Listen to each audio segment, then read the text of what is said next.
좀 포기하고 있는 경우가 많은 것 같아요. 잠깐 생겼다가 없어지는 문제가 아니라 좀 만성적으로 갖고 지내게 되면 피부는 점점 더 나빠질 우려가 많기 때문에 여드름이 안 생기는 사람으로 변신하고 싶다, 이렇게는 좀 어렵습니다. 그렇지만 적절한 관리를 통해서 얼마든지 깨끗하게 피부를 유지할 수 있거든요. 그래서 안녕하세요, 메모리TV의 생킴입니다. 오늘은 여드름 치료에 대해서 치료를 실제로 했을 때 어떤 식으로 어느 정도 기간이 걸려서 어떻게 좋아질 수 있고 또 어떻게 유지를 하고, 이런 부분에 좀 실질적인 얘기를 지난번 여드름 치료에 대한 개요를 설명드린 거에 이어서 덧붙여 볼까 하고요.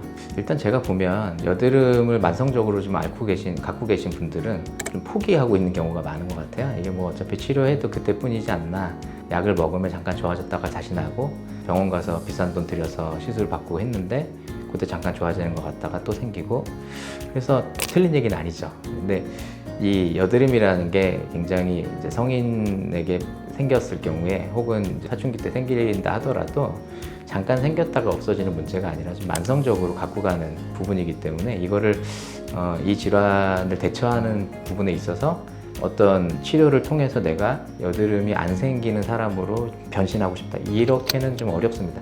그렇지만 그렇게 따지면 사실 저희가 어떤 사람은 좀 마르게 태어날 수도 있고, 어떤 사람은 좀 뭐 살다 보니까 뚱뚱해졌을 수도 있고, 하지만 꾸준한 관리를 통해서 얼마든지 좋은 체형을 가지고 살 수 있듯이, 내가 염증성 피부를 갖고 있지만 좋은 방법들을 동원해서 적절한 관리를 통해서 얼마든지 깨끗하게 피부를 유지할 수 있거든요. 그래서 여드름이 굉장히 심한 경우에도 뭐 시간이 조금 걸릴 수는 있겠지만, 어느 정도 일정한 약물 치료와 또 적절한 관리를 했을 때 어느 정도 깨끗해질 수 있고, 그거를 유지하면서 1년, 2년 지나면서 점점 더 피부 상태가 좋아져서 정상에 가까운 피부 상태를 유지하면서 얼마든지 지낼 수 있다고 생각을 하고요. 그런 부분에 대한 얘기를 오늘 이제 할 건데요. 기본적으로 여드름이라는 질환이기 때문에, 이거는 피부병이니까 거기에 적당한 본인 상태에 맞는 약물 치료가 필요하다라는 얘기를 전에 한번 드린 적이 있었고요. 적절한 약물 치료 계획을 세워야 돼요. 약을 뭐 한 달 먹고 말고, 일주일 먹다가 좋아지니까 말고, 이렇게 접근하기보다는 내가 여드름을 먹는 약이 몇 가지 있고 바르는 약이 몇 가지 있는데, 이들 중에서 내 피부에 맞는 먹는 약은 뭐고 바르는 약은 뭐고, 이거를 1년에 몇 달 정도 약을 먹을 수 있고, 바르는 약은 평소에 어떤 식으로 계속 사용을 해서 내가 여드름이 좀 없는 상태를, 혹은 지금 많이 나고 있는 게 거의 이제 좀 덜 나는, 적게 나는 이런 상태를 유지해 나갈 거냐, 이런 부분에 대한 어떤 개념적인 접근이 필요해요. 그래서 그 부분은 이제 병원에서 의사 선생님하고 상담을 하셔서 또 치료하면서 결정해 나가야 되는 부분이고, 대략 한두 달에서 뭐 길면 한 3개월 정도 약물 치료를 하면서 대부분 이 사람의 필요한 약물 수준이 어느 정도 정해지고요.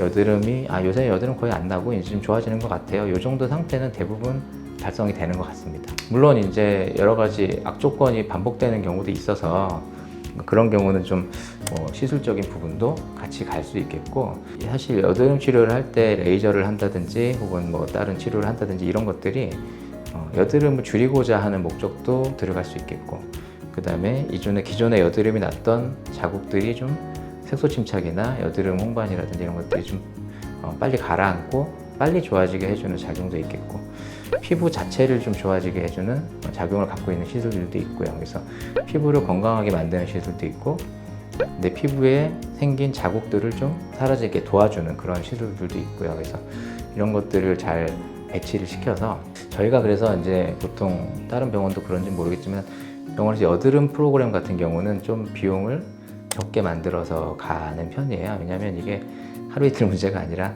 계속 좀 가져가야 되는 문제이기 때문에, 여드름 프로그램은 좀 유지한다는 개념에서 접근을 많이 하는 편이고, 질병 치료의 개념이기 때문에 이제 약을 쓰고 하면서 가장 좀 이 사람한테 평소에 꾸준히 하기에 부담이 없는 정도의 어떤 치료를 계획해서 가는 게 제일 좋을 것 같습니다.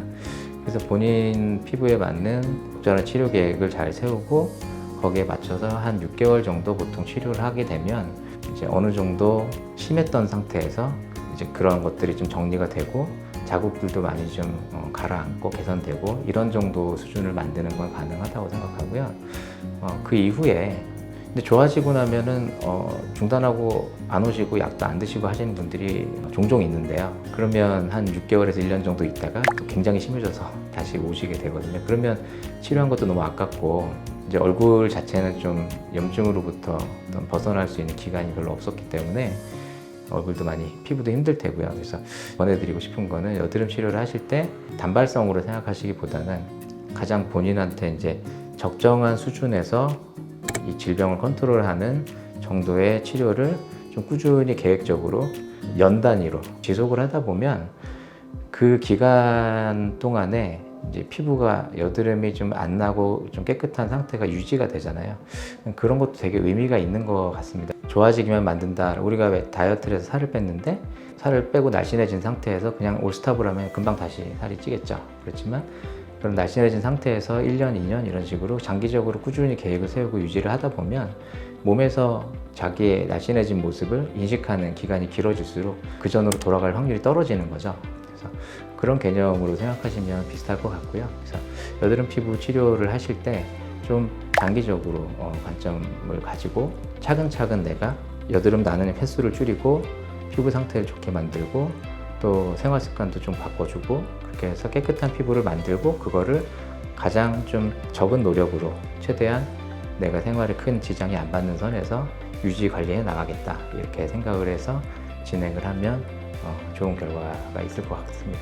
가끔 이제 보면 여드름이 되게 심한 분들은 아까 말씀드린 대로 치료 자체에 대해서 포기하게 되고 화장품으로 커버를 한다거나 지내게 되면 피부는 점점 더 나빠질 우려가 많기 때문에 좀 저희가 봤을 때 안타까운 부분이 많거든요. 그래서 그러지 마시고 좀 치료될 수 있는 질환이고 요즘엔 너무 좋은 방식들도 많이 있기 때문에 그런 것들 잘 혼합해서 가시면 충분히 깨끗한 피부를 만들고 유지할 수 있을 거라고 생각합니다.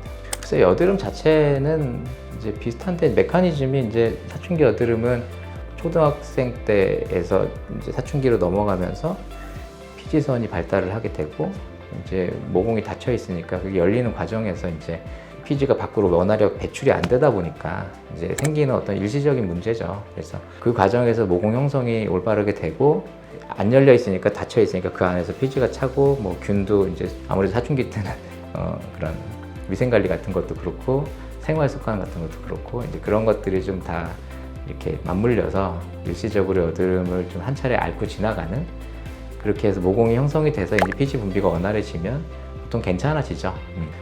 그래서 사춘기 때 같은 경우는 이게 나이가 보통 12세 기준으로 요새는 좀 여드름 나는 연령이 어리니까요.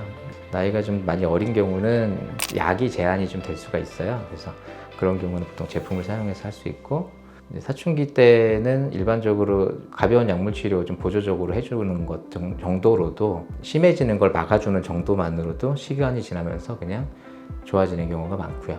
근데 이제 성인 패턴 여드름 같은 경우는 그런 개념하고 좀 달라서 만성 염증성 질환이거든요. 그러니까 이거는 정말로 그 사람의 여드름 단계에 맞는 여드름이 이제 좀 심하게 여드름이 나는 사람이냐, 산발적으로 하나씩 나는 정도냐, 여드름이 좀 크게 응계성으로 나는 사람이냐, 좀 좁쌀 여드름 형태로 나는 정도냐, 이런 것들에 따라서 이제 약물도 좀 다르게 적용할 수가 있겠고, 그리고 약을 쓰는 어떤 간격도 좀 달라질 수 있겠고요. 기간이라든지 그리고 필요한 시술들도 좀 달라질 수 있고 합니다. 그래서 대개는 이제 성인형 패턴 같은 경우는 좀 만성적으로 길게 가는 경우가 많기 때문에 치료가 더 필요하죠. 좀 더 치료적인 접근을 해 주는 게 더 나은 경우가 많고요. 그렇습니다. 이제 사춘기 여드름이든 성인 여드름이든 간에 얼굴에 어떤 흔적을 안 남기기 위해서 우리가 치료를 한다라고 했을 때는 같은 비슷한 접근 방식이 필요하겠지만 치료를 하는 어떤 수준은 이제 학생들이 여드름 조금씩 올라오는 정도는 가볍게 바르는 약 정도만 이렇게 서포트 해주거나 해도 좋아지는 경우가 많기 때문에 그게 이제 우리가 보통 생각하는 성인 패턴의 여드름의 대처 방식하고는 좀 다를 수는 있겠죠. 네, 오늘은 그래서 여드름의 어떤 치료를 접근하는 어떤 부분에 대해서 일단 오늘의 핵심은 충분히 깨끗하게 만들고 유지 관리하는 방법들이 있으니까 너무 여드름 치료를 멀게만 느끼지 마시고 잘 계획해서 깨끗한 피부를 만드는데 오늘 영상이 도움이 되었으면 하는 바람입니다. 다음에 만나요.